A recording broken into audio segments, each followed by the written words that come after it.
Naalala ko yung sinabi sa akin ng mama nung nag-aaral pa ako. Sabi niya, mag-aral ka ng mabuti para pag nakatapos ka, mabibili mo lahat ng gusto mo. Pero ngayon, ang hirap palang gawin. Sa realidad, pakiramdam ko parang mali ang unahin ng sarili. Hindi ganun kadali.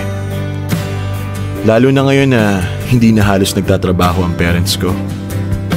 Siguro para sa kanila, natapos na ang obligasyon nila sa pamilya nung nakapagtapos na ako ng pag-aaral. Kaya wala akong choice kundi akuin ang responsibilidad na maging tagapagtaguyod ng pamilya.